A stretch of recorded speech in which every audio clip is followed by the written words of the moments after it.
और इसके लिए बड़ी पॉजिटिवली दावत रखने की ज़रूरत है। मोहब्बत बड़ा काम दिखाती है। हज़रत अमीर हमज़ा बिन अब्दुल मुत्तलिब रज़ियल्लाहु ताला अन्हो ने कन्विक्शन के साथ इस्लाम कबूल नहीं किया था, हुजूर की मोहब्बत में कबूल कर लिया था जब अबू जहल ने मारा था नबी इस्लाम को। तो बाज़ औक़ात मोहब्बत रंग ले आती है। मैं आपको एक ऑस्ट्रेलियन न्यू मुस्लिम का वाक़या सुनाऊँ। आज से तकरीबन 12-13 साल पहले मैंने उसकी वीडियो देखी थी।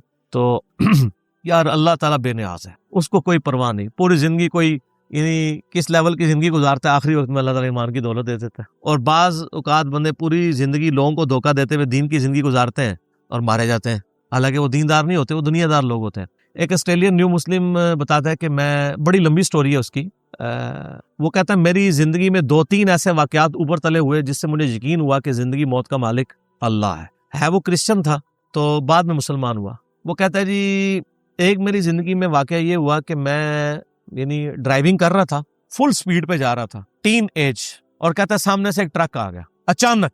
तो कहता है मैंने आंखें बंद कर ली कि बस अब तो आखिरी वक्त है। कहता है ट्रक गुजर गया, मुझे कुछ भी नहीं हुआ। कहता है मुझे नहीं पता ये कैसे हुआ, ना मैंने स्टीयरिंग मोड़ा ना कुछ हुआ।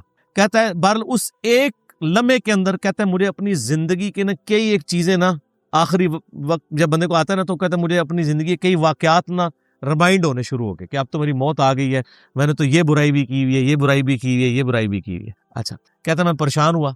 फिर कहता कुछ दिनों बाद मैं एक एटीएम मशीन के ऊपर पैसे निकालने के लिए गया, तो वहां पे कोई बंदा अंदर घुसा हुआ था, उसने यहाँ पे रिवाल्वर रखी और मुझसे पैसे मांगे। तो कहता मैंने उसको पैसे नहीं दिए, तो उसने वो पिस्टल चलाई। कहता है उसने चलाई तो गोली निकली, दूसरी, तीसरी, चौथी, पांचवी, उस गोली निकली नहीं।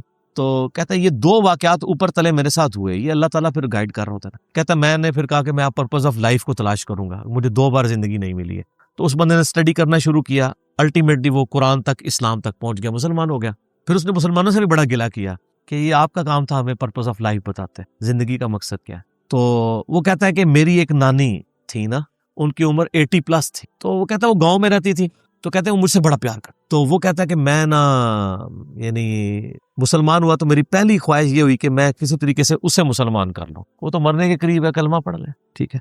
कहते मैं अपने गांव गया, तो मैंने अपनी नानी से पूछा कि आप मुझसे कितनी मोहब्बत करती हो। उसने कहा बेटा मैं तो तेरे लिए जान भी दे सकती हूँ, सब कुछ। तो उसने कहा मैं जान नहीं मांग रहा, आप सिर्फ एक दफा शहादत पढ़ के अल्लाह को एक मानो। जीसस क्राइस्ट भी पैगंबर है, वो भी अल्लाह के बेटे नहीं थे, और जीसस क्राइस्ट ने हमें खबर दी है कि आखिरी नबी आएंगे मोहम्मद रसूलुल्लाह सल्लल्लाहु अलैहि वसल्लम। तो ये मेरी ख्वाहिश आप पूरी कर। तो वो नानी कहती है कि मैं मजबूर हूँ, तेरे साथ मुझे प्यार ही इतना है, चल तू कहता है तो मैं कलमा पढ़ के मुसलमान हो जाती हूँ। हाय हाय, 1 हफ्ते बाद वो फौत हो गई। ये जनाब तकदीर के फैसले हैं। कोई शख्स पूरी जिंदगी कोशिश करता रहता है, ईमान नहीं मिलता उसे, और कोई शख्स मरने से 1 हफ्ता पहले अल्लाह ताला उसके घर तक इस्लाम पहुंचा देता। दोनों जिंदगी में उसने याशी की, यहाँ भी अपनी मर्जी की जिंदगी गुजारी और आखिरत भी अपनी मर्जी की गुजारेगी। आय हाय, ये खुदा के पैर। इसलिए मैं कहता हूँ कि जिनके माँ बाप काफिर है ना जी, या बदअकीदा है, मुसलमान है और शिर्क के अंदर मुब्तला है, पाँव पकड़ने पड़े, पाँव चूमने पड़े, हद्दे रुकू झुके बगैर, पाँव भी चूम सकते हैं आप, हाथ चूमने पड़े, मिन्नत समाजत करनी पड़े, जैसा कि हम ये शख्स, कोई आम इंसान भी नहीं दे सकता कि उसके सामने एक बिल्ली भी आग में जल रही हो, उसको बचाने की कोशिश। तो अपने माँ बाप को, घर वालों को आग से बचाने की कोशिश करें।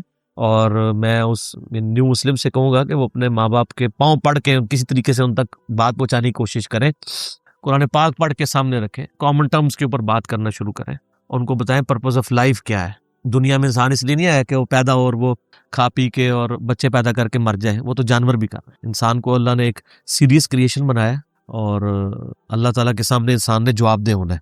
तो इस हवाले से यानी मेरी ख्वाहिश ये है कि आप ना उनके लिए दुआए मगफरत भी करें। सिर्फ ये नहीं है कि आप जो है वो जिंदगी में तो आप दुआ कर सकते हैं ना कि अल्लाह ताला उनको ईमान की दौलत से बशरफ फरमाए, और कोशिश करें।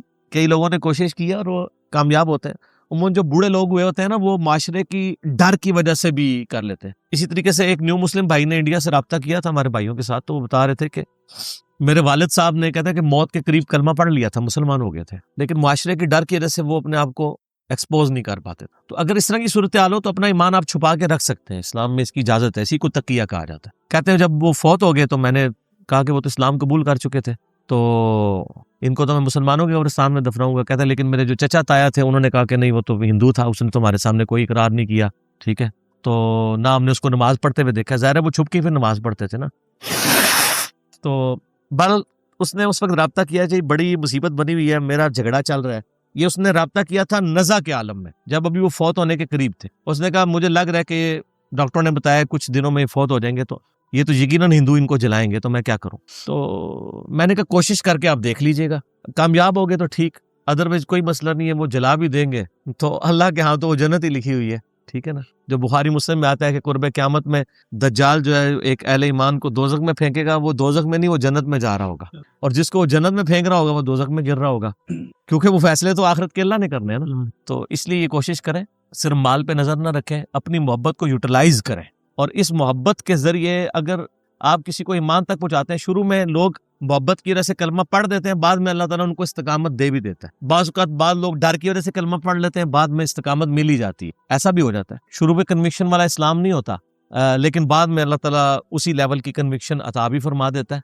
वो कुरान पाक में भी आया ना कि नबी इस्लाम के साथियों को भी कहा गया कि तुम में से जो ईमान लाया, अल्लाह ताला मुस्तकबिल में सूरह तौबा में आता है तुम्हारे अमाल को देखेगा, जो अमाल करेंगे अल्लाह ताला उनके ईमान को फिर उस एतबार से बढ़ा देगा।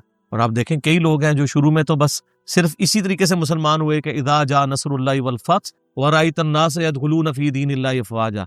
एक कबीले का सरदार मुसलमान होता था तो वो कबायली सिस्टम में होता था कि जो सरदार का मजहब है वही आपका होना चाहिए, तो वो पीछे लोग मुसलमान हो जाते थे, उस वक्त तो हो जाते थे, लेकिन कुछ इतना आइडिया नहीं होता था, फिर आहिस्ता आहिस्ता ईमान की दौलत भी मिल जाती थी।